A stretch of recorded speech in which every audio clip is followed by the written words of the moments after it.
아멘.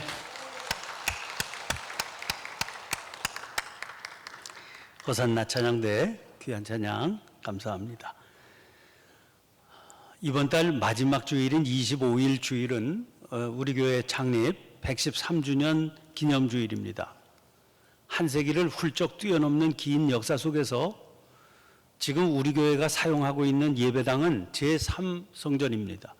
처음 예배당은 초가 12칸의 건물이었고 두 번째 예배당은 1926년에 건축한 63평의 붉은 벽돌 건물이었습니다.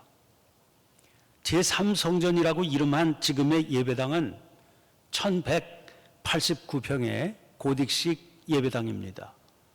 1989년 6월 14일에 기공 예배를 드리고 건축을 시작해서 만 2년 이상 공사한 끝에 1991년 8월 11일에 입당해서 지금까지 사용해오고 있습니다. 이 예배당 건축을 할 때 전해지는 일화가 많이 있습니다. 당시 큰 어려움 중에 하나가 골재 부족 사태였습니다. 노태우 대통령 공약 중 하나가 수도권의 아파트 200만 호 공급한다 하는 것이었거든요. 이에 따라서 분당, 일산, 평촌 같은 신도시 건설이 한꺼번에 진행됐습니다. 골재가 턱없이 부족하게 되었죠.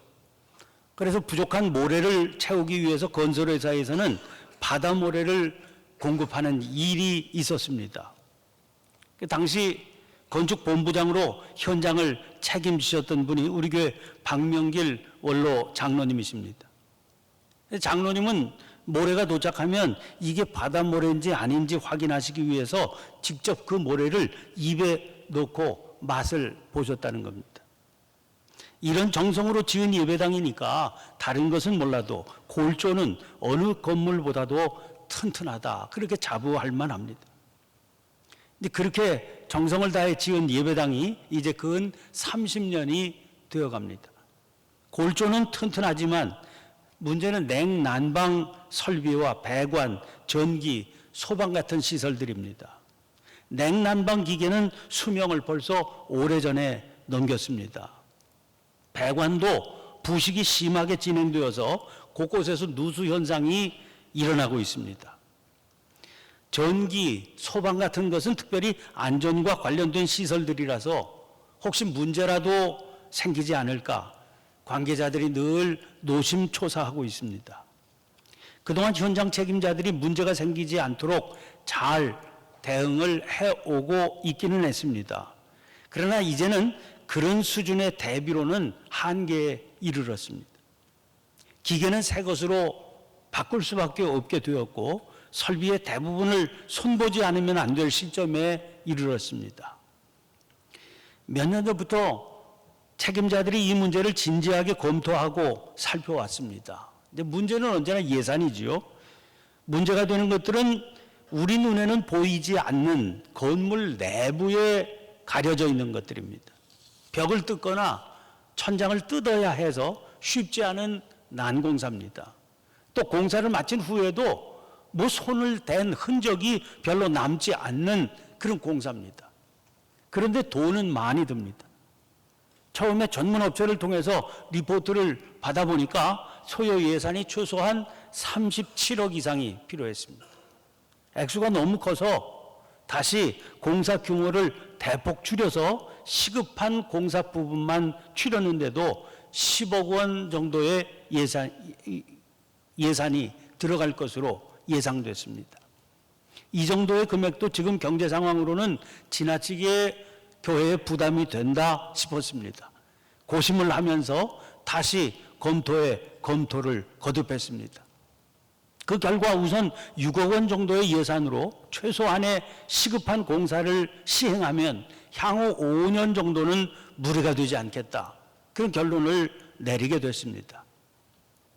이번 교회 창립 주일까지 기도하면서 이 일에 마음을 모으고 그래서 특별 헌금을 한번 하자, 그래서 이 문제를 근원적으로 해결하자, 이렇게 뜻을 정하게 됐습니다. 형편에 따라 자원하는 마음으로 모든 성도들이 참여하시면 될 것입니다. 일단 목표액을 약속해서 드릴 수 있는 만큼 작정해서 드리시고 오는 21년 12월까지 나누어서 헌금하실 수 있게 해드릴 겁니다.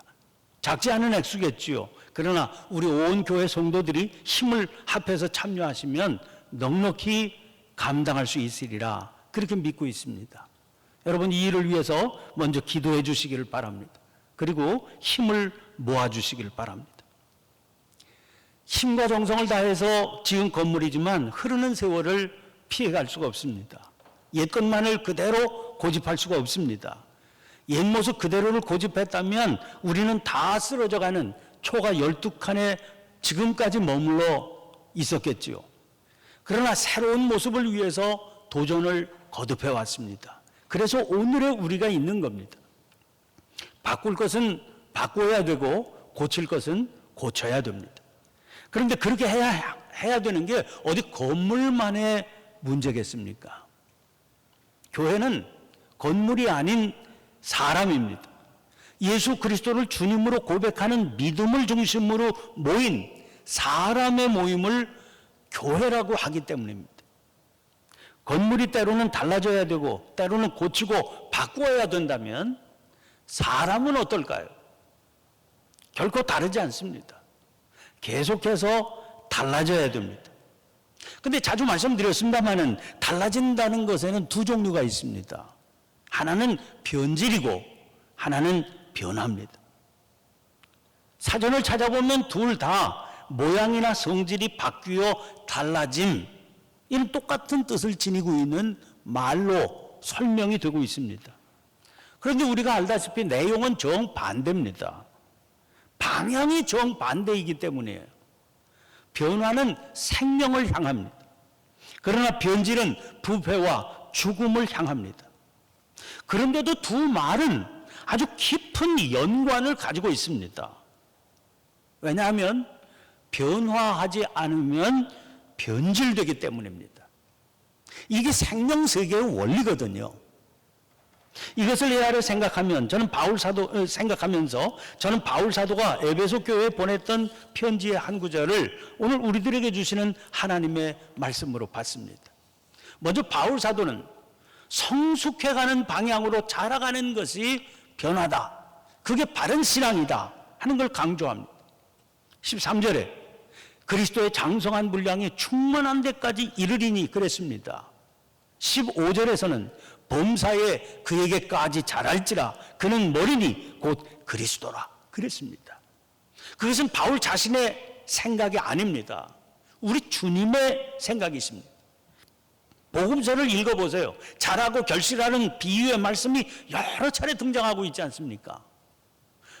겨자씨의 비유가 그중 하나입니다. 겨자씨는 지극히 작은 씨앗입니다. 그러나 그 씨가 땅에 떨어지면 후에 무새들이 그 나무에 앉아 쉴 수 있는 그런 큰 나무로 자라게 된다 말씀하십니다. 그 안에 참 생명이 있기만 하다면 아무리 처음에는 보잘것없는 존재였다 할지라도 그렇게 자라게 된다. 그런 말씀 아니겠습니까? 또한 그 생명이 참된 것이라면 마땅히 그렇게 자라야만 한다. 그런 말씀으로도 해석할 수 있습니다. 또 주님은 씨 뿌리는 농부의 비유도 말씀하셨습니다. 이 비유를 통해서 뭘 가르쳐 주십니까? 생명의 씨앗이 뿌려졌으나 여러 가지 이유로 열매 맺지 못한 밭들을 꾸짖으시는 겁니다. 그 대신에 30배, 60배, 100배의 결실을 맺는 좋은 밭은 얼마나 큰 칭찬과 상급을 얻게 될 것인지를 일깨워 주고 계시는 겁니다. 달란트의 비유도 그런 맥락에서 살펴볼 수 있겠죠. 2달란트, 5달란트 받았던 종들과 다르게 1달란트 받았던 종은 책망과 꾸짖음을 면할 수 없었습니다. 이유가 뭡니까? 다른 두 사람은 주인에게서 받았던 달란트의 갑절을 만들어서 주인께 드렸습니다. 받은 달란트를 가지고 그만한 이익을 얻었던 거지요. 결코 저절로 생긴 이익이 아니었을 겁니다. 이 일을 위해서 열심히 땀 흘려야 되었겠죠. 지혜를 다해서 연구하고 또 수고했을 겁니다. 그러나 1달란트 받았던 종은 그것을 땅에 묻어두었다고 그랬어요. 주인은 그 종을 꾸짖습니다. 이 악하고 게으른 종아. 그리고 가지고 있던 그 1달란트를 빼앗아서 이제는 10달란트를 가지고 있는 착하고 신실한 종에게 주었던 겁니다. 1달란트 받았던 이 종의 잘못이 뭡니까? 그가 주인의 것을 도둑질했습니까? 혹은 그가 주인을 흉보거나 반역을 꾀했습니까? 그런 일 저지르지 않았습니다. 이 종의 잘못은 부도덕함 혹은 불의가 아니었습니다. 꾸중 들어야 했던 오직 한 가지 이유, 그것은 그가 아무 일도 하지 않았기 때문입니다. 일을 하지 않았으니까 이익을 기대할 수도 없었죠. 마땅히 자랐어야 했고 마땅히 거두었어야 했음에도 그렇지 못했다. 그게 꾸중의 원인이었습니다. 알곡을 손에 들었어야 될 그때 빈손 들고 있었던 것이 책망을 들어야만 했던 오직 하나의 이유입니다. 진정 살아있다면 자라게 마련입니다. 믿음은 죽은 심령이 산 심령이 되게 하는 거지요. 우리가 믿는 하나님은 죽은 하나님이 아닙니다. 우리는 살아계신 하나님을 믿습니다. 그리고 죽은 자의 하나님이 아니라 산 자의 하나님을 믿습니다. 그러므로 그 믿음이 진정한 믿음이라면 장성해가는 믿음, 자라가는 믿음이어야 되는 겁니다. 그런데 사랑하는 성도 여러분, 중요한 것은 이 자람의 방향입니다. 변화처럼 변질도 자라가거든요. 의학의 놀라운 발전에도 불구하고 아직도 무서운 질병이 암 아닙니까? 암을 악성 종양이라고 부르기도 합니다. 종기다 그 말이지요. 근데 이게 단순한 종기가 아니라 갑작스럽게 자라가는 종기입니다. 다른 말로 하자면 자라지 말아야 될 게 놀라운 속도로 자라는 게 암인 겁니다.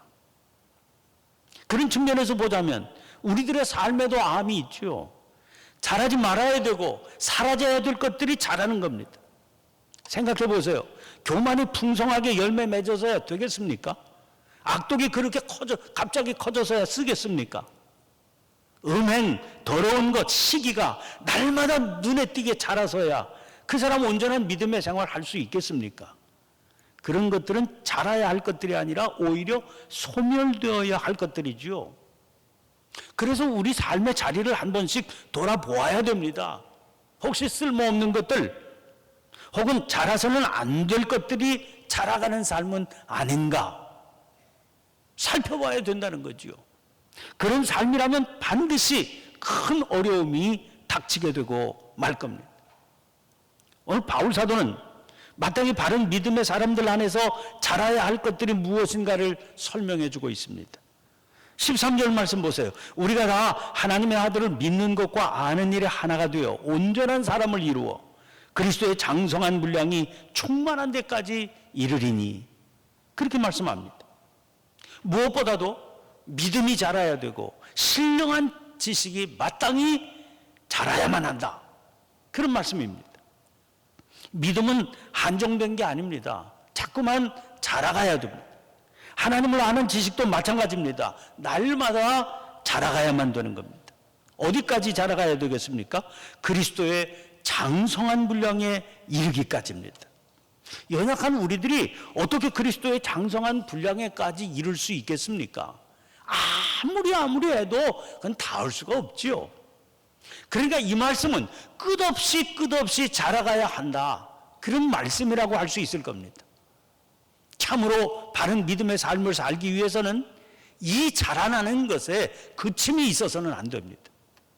고린도후서 8장 7절에서 바울 사도는 고린도 교회 성도들에게 비슷한 권면을 하고 있습니다.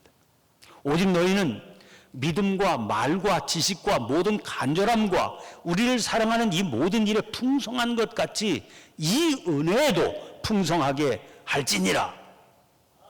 여기 등장하는 풍성이라고 하는 말은 최고의 수준이라고 하는 그런 뜻을 가지고 있는 말입니다. 그러니까 믿음에 있어서도 말에 있어서도 지식에 있어서도 또 모든 간절함이 있어서도 사도들을 사랑하는 일에 있어서도 최고의 수준에 이르도록 힘쓰라, 그런 권고인 겁니다. 오늘 본문 말씀에서는 이 최고의 수준을 그리스도의 장성한 분량, 이런 표현으로 나타내고 있는 거죠. 우리는 그 최고의 수준을 지향하여 가야 되는데 그러려면 어떻게 해야 될까요? 우선 은혜 받는 집회에 열심히 참석해야 됩니다. 저는 제가 섬기던 그 농촌에서 목회할 때 제가 섬기던 교회 농사 짓는 장로님에게서 많은 것을 배웠습니다. 한 번은 그 장로님이 이런 말씀하세요. 당신이 농사 짓는 논에 가보면 똑같은 논인데 한 뼘이 논인데 소출 나는 걸 보면 특별히 가장자리에 있는 벼포기가 눈에 띄게 열매가 더 많이 달린다는 거예요. 이상한 일이죠. 똑같은 논인데 한 줄기 이렇게 비교를 해보면 가장자리에 있는 벼이삭에 열매가 많이 달린다는 거예요. 눈에 띄게 달라요. 그럼 왜 그럴까? 자기가 오랫동안 연구를 해봤다는 거예요. 이유는 한 가지더라는 겁니다. 농부의 손길이 가장자리에 있으니까 한 차례라도 더 갔기 때문이더라는 거예요. 이분 말씀이 목사님, 벼도 그런데요. 하물며 사람이 주님의 은혜를 받는 일에 어떻게 다를 수가 있겠습니까? 그런 말씀하세요. 열심히 참석해도요, 아무것도 깨우치는 바가 없는데 무슨 사람이 있겠느냐? 나는 본성으로 그저 왔다 갔다 한다. 그렇게 말씀하시는 분들도 있더라고요. 여러분, 그런 생각을 심어주는 건 마귀입니다. 마가복음 4장 26절, 27절에서 주님은 아주 색다른 비유를 하나 가르쳐 주세요. 또 이르시되 하나님의 나라는 사람이 씨를 땅에 뿌린과 같으니 그가 밤낮 자고 깨고 하는 중에 씨가 나서 자라되 어떻게 그리 되는지를 알지 못하느니라. 정말 그렇습니다. 밤낮 옆에서 지켜보면 변화를 알 수가 없습니다. 아이들도요, 매일 집에서 오면 별로 자란 건 느끼지 못하지 않습니까? 근데 분명한 것은 시간이 흐르다 보니까 틀림없이 자랐다는 거예요. 앨범에 붙은 사진을 보면 압니다. 작년 다르고 올해 다르게 돼 있어요. 우리들의 믿음도 그렇지 않습니까? 매일매일은 그날이 그날 같아요. 그래도 부지런히 참석하다 보면 어느 틈에 자기가 몰라보게 자라있는 것을 깨닫게 됩니다. 그리스도의 장성한 분량은 어느 날 갑자기 이루어지는 게 아니거든요. 아무도 모르게. 심지어는 자기 스스로도 모르는 가운데 훌쩍 자라가게 되어 있습니다. 그러므로 한 번 한 번의 집회를 소중하게 알아야 됩니다. 끊임없이 참석하는 일을 귀중히 생각해야 되는 겁니다. 그리스도의 장성한 분량이란 그렇게 지내는 가운데 이루어지는 생명의 신비한 역사거든요. 믿음이 자라는 일은 비단 집회 참석에만 있지 않습니다. 끊이지 않는 기도의 생활이 필요합니다. 어떤 분들은 자기는 기도할 일이 그렇게 많지 않다 그러셔요. 그러나 무슨 굉장한 일이 있어야만 기도하는 게 아닙니다. 데살로니가전서 5장 17절 말씀에 쉬지 말고 기도하라 그러지 않았어요? 그것은 늘 기도하라고 하는 말씀이고, 그러려면 별것 아닌 것 같아 보이는 일도 기도로 주님께 맡기며 살라 하시는 말씀입니다. 그렇게 기도의 삶을 지속하다 보면 결국 진정한 기도란 주님과의 깊은 교제로구나 하는 사실을 깨닫게 되는 겁니다. 그런 점에서 기도의 응답이라고 그래서 무슨 굉장한 기적과 역사만 말하는 게 아닙니다. 늘 기도 생활에 힘쓰다 보면 별것 아닌 것처럼 사소해 보이는 문제에도 주님이 귀를 기울이고 계시는구나, 이걸 체험하게 되죠. 근데 이게 굉장히 중요합니다. 왜냐하면 이런 삶을 살던 사람이라야 자기 생애에 엄청난 일을 만나게 되어도 기도할 수 있게 되는 거거든요. 그러나 평소에 기도의 삶을 살아보지 못했습니다. 주님과의 관계 서먹하고 어색합니다.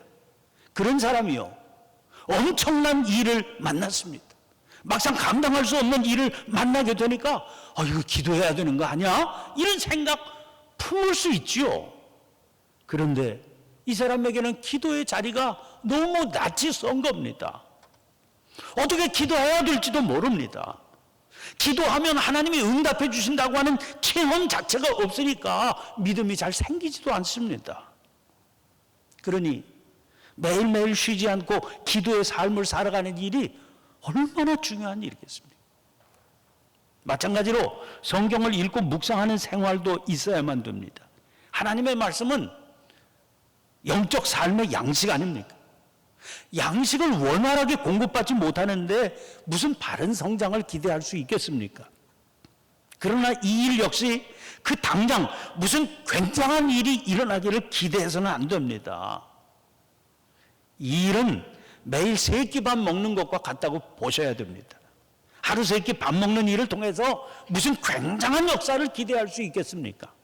그러나 매일 거르지 않고 제 시간에 바른 식사를 하게 될 때 그 사람 튼튼한 체력을 갖추게 되는 겁니다. 그런 사람이라야 정상적인 활동을 할 수 있게 되는 거지요. 자, 오늘 본문 말씀을 보시면 그렇게 자라가야 할 이유가 소개되어 있습니다. 14절 말씀입니다.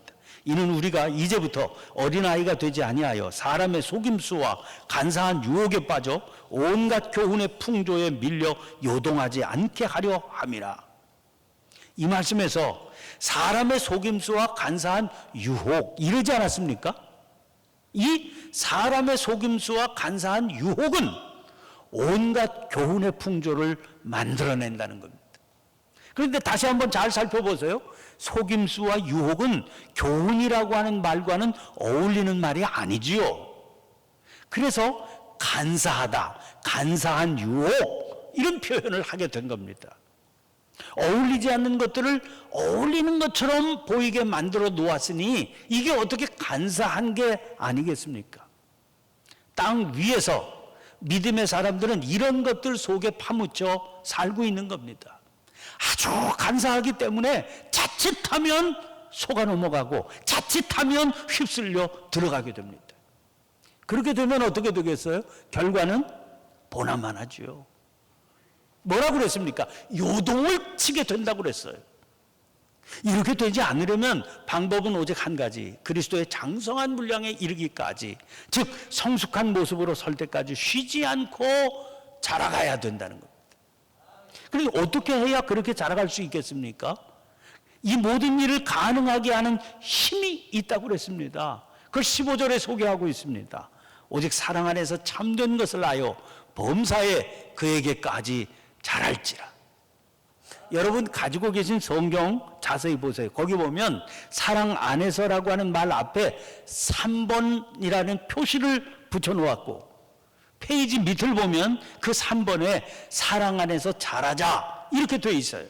이것은 사랑 안에서라고 하는 말을 사랑 안에서 자라자라고 하는 말로 바꿀 수도 있다, 그런 표시입니다.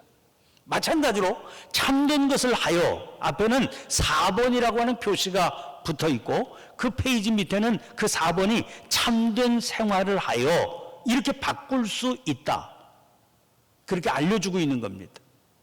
그러므로 이 구절은요 이렇게 바꿀 수도 있습니다. 오직 사랑으로 참된 생활을 하여 범사에 그에게까지 자랄지라.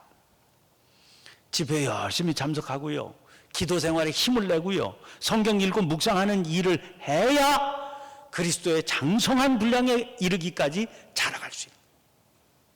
그런데 사랑으로 참된 생활을 하는 일이 그 기초를 이루고 있어야 된다, 그런 말씀인 겁니다. 그런데 요한복음 15장 9절 말씀을 보니까 주님께서는 나의 사랑 안에 거하라 그러셨어요. 주님의 사랑 안에 거하는 것, 그것이 사랑으로 참된 생활을 할 수 있는 비결이라고 하는 말씀입니다. 성 프란시스는 교회 2000년 역사 가운데 가장 놀라운 사랑의 화신이었던 분입니다. 그분의 사랑은 다만 사람에게만 닿을 뿐 아니라 나무에게도 새에게도 심지어 달에게까지도 미쳤다는 겁니다. 그분의 친구였던 베르나르라고 하는 분이 있는데 자기 친구 프란시스를 보면서 저 사람이 저렇게 사랑의 삶을 살 수 있는 그 힘이 도대체 어디서 나올까 궁금했습니다. 그래서 프란시스의 집에 며칠 동안 함께 살면서 가까이에서 그의 생활을 쭉 살폈습니다. 그러는 가운데 그는 프란시스의 놀라운 사랑의 능력의 근원을 발견했다는 겁니다.